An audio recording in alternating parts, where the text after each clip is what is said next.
Hello friend, कैसे हैं आप सब। आप सबका हमारे YouTube चैनल SVCC 777 में स्वागत है। माई सेल्फ देव प्रकाश मंडल। हम अभी क्लास 12 के बायोलॉजी के जो चैप्टर 10 है मानव कल्याण में सूक्ष्म जीव, ह्यूमन माइक्रोबेस इन ह्यूमन वेलफेयर का अध्ययन करने वाले हैं। हमने इसके पहले आपको बायोगैस संयंत्रों के बारे में बताए थे, ठीक है। अभी हम आपको बताने वाले हैं जैव नियंत्रक कारक के बारे में। जैव नियंत्रक कारक, ठीक है। तो जैव नियंत्रक कारक क्या क्या है इसके बारे में जानना है, जिसमें से सूक्ष्म जीव मदद करते हैं।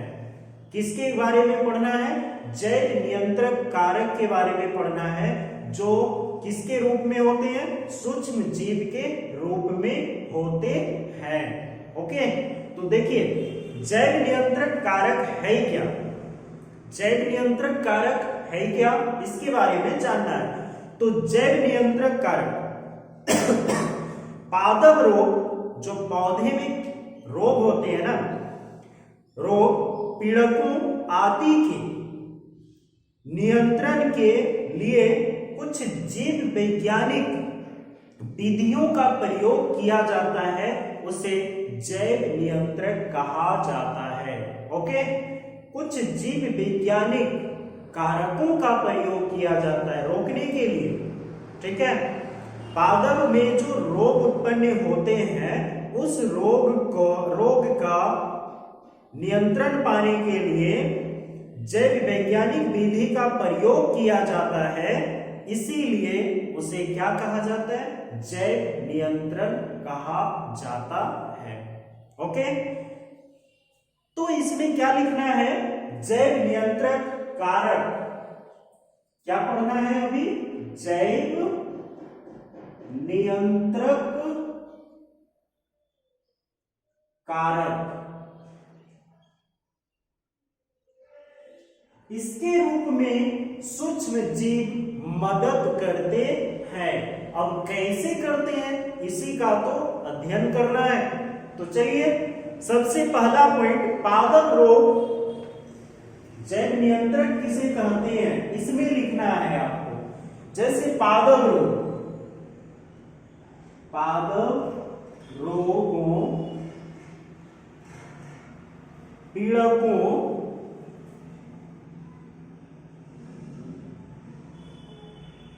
आदि के नियंत्रण के लिए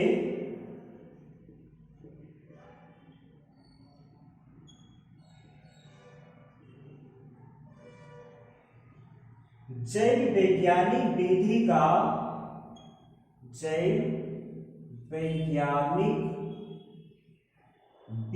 का प्रयोग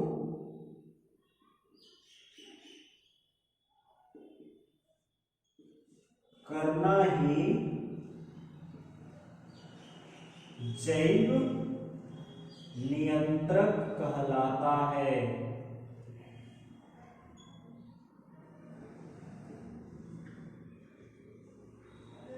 क्या कहलाता है? जैव नियंत्रक कहलाता है। क्या करना?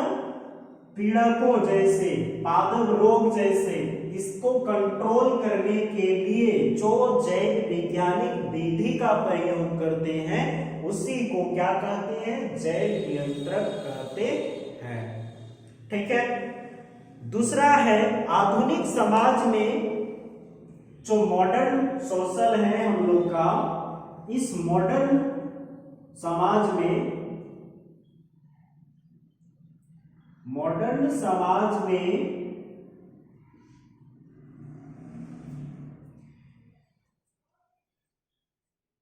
ये समस्या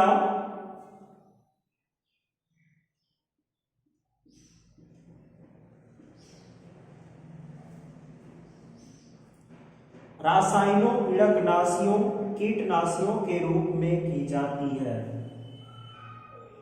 रासायनों, पीड़कनाशियों, कीटनाशक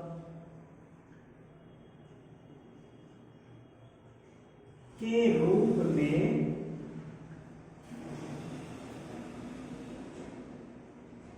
की जाती है। किसमें किया जाता है? रासायनों के रूप में, पीड़कनाशियों के रूप में, कीट इंसेक्टिसाइड्स के रूप में किया जाता है, ठीक है, वेडिसाइड्स के रूप में जो खरपतवार नाशी है। इस तरह से हमने रासायनों का प्रयोग करते हैं। ये मनुष्य की जाती है जो मनुष्य को, जो मनुष्य के लिए, मनुष्य, जंतु सभी के लिए हानिकारक होते हैं।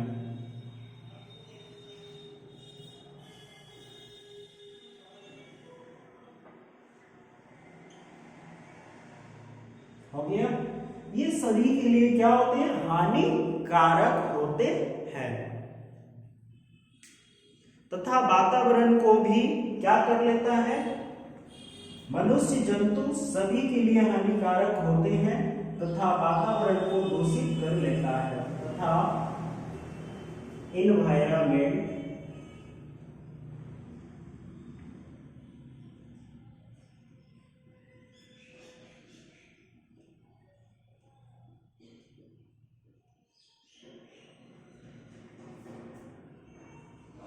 नेक्स्ट है आपका खरपतवारनाशी, जिसका उपयोग अवांछित रूप से उग रहे पौधे को नष्ट करने में किया जाता है, जो मिट्टी को प्रदूषित कर देते हैं। वेडिसाइड्स, खरपतवारनाशी का प्रयोग उग रहे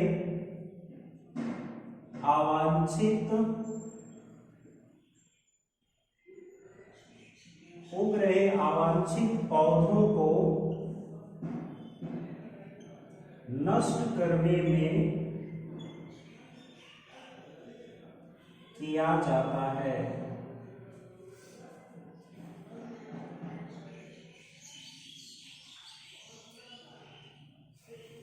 जो सॉइल को हरास करते हैं। किसको हरास करता है? सॉइल को हरास करता है। अब हम पढ़ने वाले हैं जैव पीड़क नाशियों की आवश्यकता, ठीक है, नीडेड ऑफ। जैव पीड़क नाशियों की आवश्यकता को पढ़ने वाले हैं, ठीक है। तो हेडलाइंस लिखना है, जैव पीड़क नाशियों की आवश्यकता।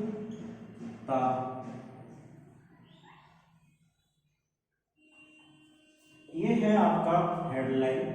ये लिखने के बाद, जैव पीड़क नाशियों की आवश्यकता लिखने के बाद आप डैश देके लिखिए, प्रेजेंट टाइम में पीड़क नाशियों के नियंत्रण में अनेक प्रकार के रासायनिक पीड़क नाशियों के द्वारा किया जाता है। इन समस्त रासायनिक पीड़कनाशियों को अनेक श्रेणियों में विभक्त किया गया है, ठीक है। सबसे पहले जो जैव पीड़कनाशी की आवश्यकता है, इसमें से बहुत सारे निम्न भागों में बांटा गया है। जो सबसे पहले आता है हर्बिसाइड्स, खरपतवार नाशी,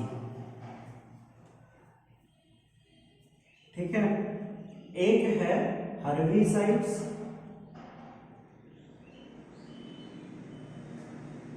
खरपतवार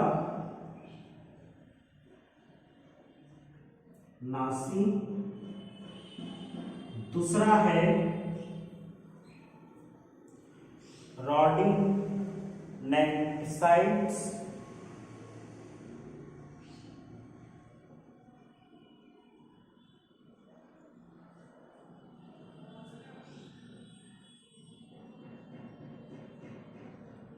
जो कृंतकनाशी है।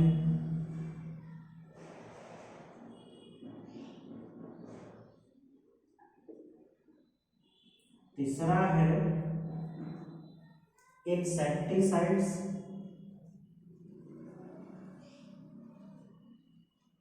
जो कीटनाशी है।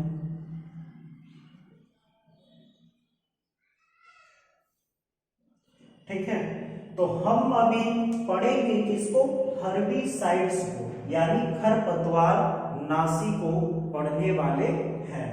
तो खरपतवार नाशी है क्या, इसमें से 3 मुख्य पॉइंट जो हर्बिसाइड्स, रोडिएंट्स और इंसेक्टिसाइड्स हैं, इसमें से पढ़ना क्या है हमको, हर्बिसाइड्स। हर्बिसाइड्स लिखने के बाद आप लिखिए डैश देके, हर्बिसाइड्स लिखने के बाद आप डैश देके लिखिए, इनका उपयोग खेतों में उगने वाले अवांछित पौधों के नियंत्रण में किया जाता है।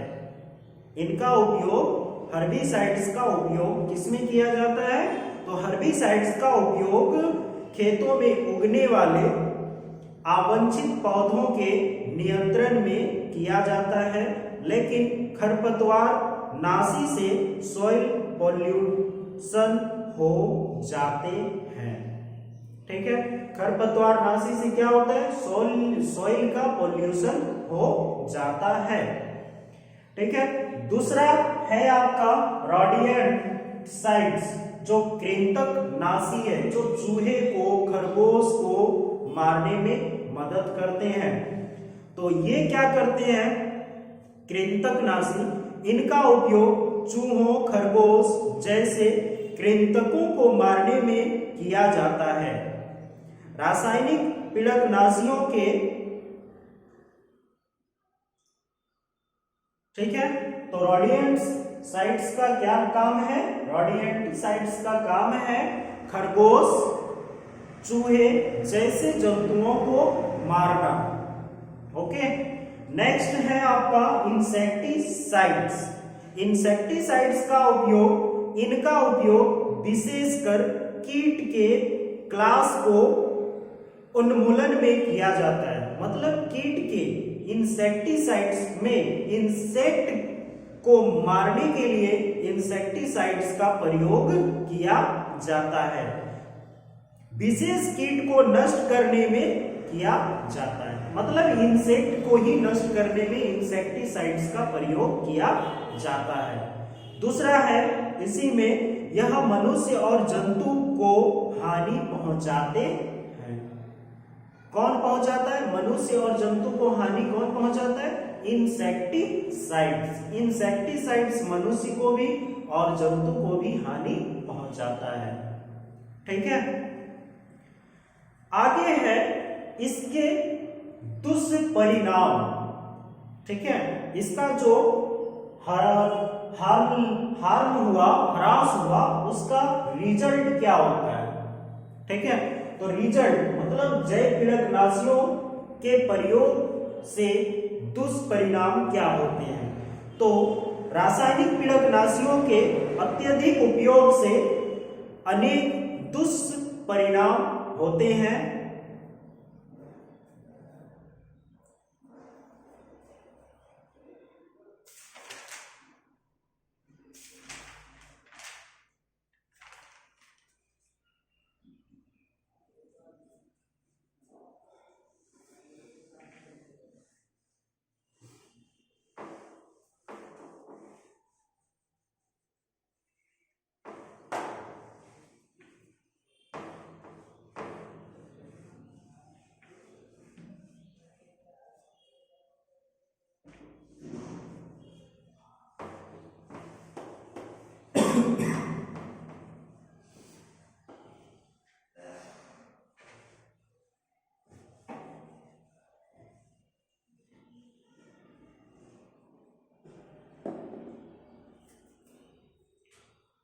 रासायनिक पीड़कनाशियों, अभी हम पढ़ रहे हैं क्या, जैव पीड़कनाशियों की आवश्यकता में ही जैव पीड़कनाशियों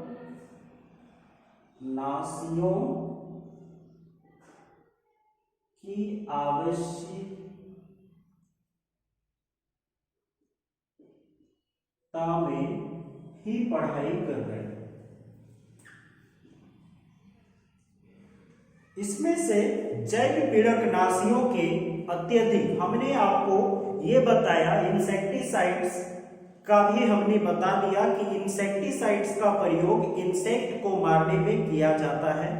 ठीक है।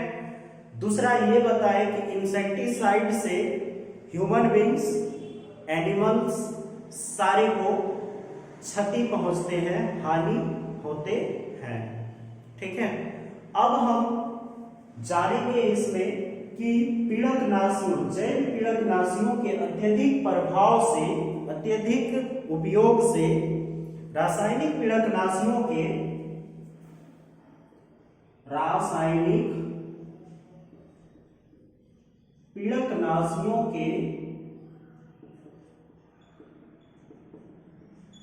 अत्यधिक उपयोग के दुष्परिणाम निम्न है। ठीक है। इसके दुष्परिणाम क्या है? तो पहला पॉइंट आप लिखिएगा, नंबर 1 देखिए, पीड़कनाशी के अनुचित प्रयोग से फसलें नष्ट हो जाते हैं। पीड़कनाशी के अनुचित प्रयोग से फसलें नष्ट हो जाती है। उस क्षेत्र के लिए लाभदायक वनस्पति और जंतु को भी हानि पहुंचता है। दूसरा है, ये लाभकारी और हानिकारक दोनों प्रकार के जीवों को नष्ट कर देते हैं। रासायनिक पीड़कनाशी जो होते हैं ना, क्या ये सब क्या करते हैं? तो रासायनिक पीड़कनाशी जो लाभदायक जंतु है उसको भी मार देते हैं और हानिकारक को तो मारते ही हैं।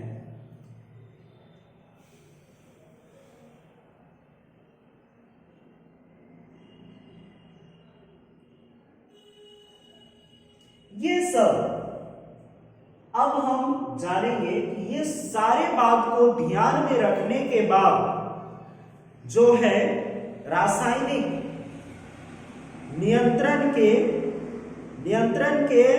स्थान पर, रासायनिक नियंत्रण के स्थान पर जैविक नियंत्रण का प्रयोग अति आवश्यक हो गया है, जिससे रासायनिक नियंत्रण के दुष्प्रभाव भी हो सकता है। ठीक है। तो जैव नियंत्रण में जो आते हैं कारक, उसमें हानि नहीं होती है। ओके। अभी हम जैव नियंत्रण के कारकों के बारे में भी अध्ययन करेंगे। ठीक है।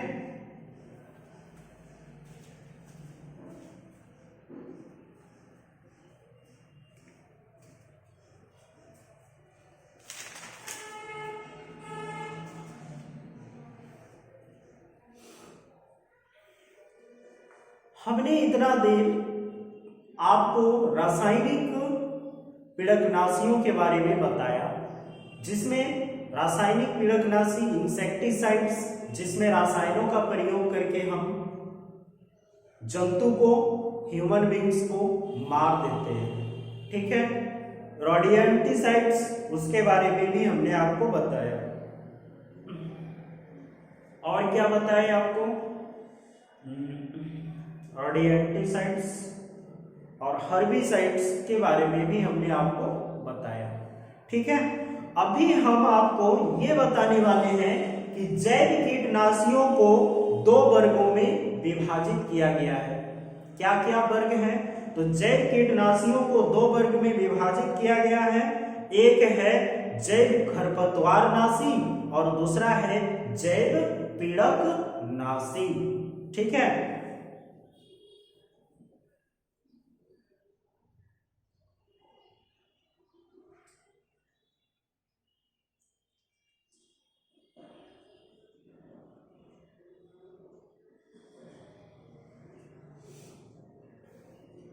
अब तो रासायनिक कीटनाशियों का अध्ययन कर लिए, अब हम पढ़ने वाले हैं किसको,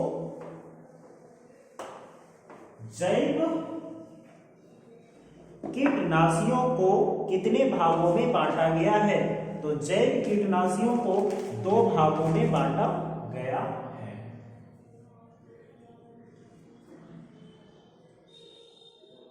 जैव कीटनाशियों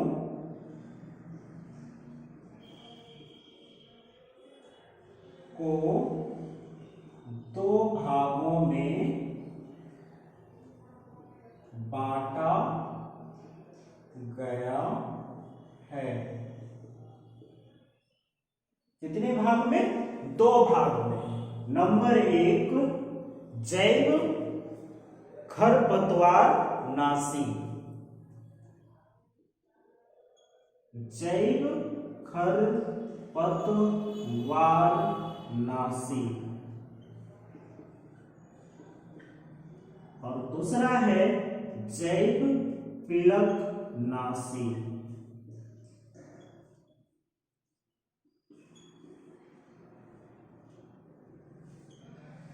ये 2 भाग हैं, जैव खरपतवारनाशी और जैव पीड़कनाशी।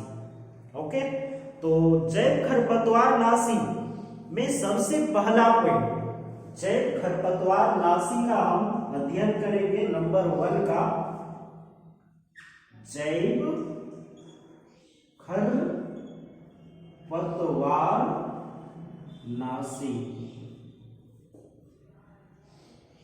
ठीक है, इसी का हम अध्ययन करेंगे। ओके, तो थैंक यू फॉर वॉचिंग, धन्यवाद।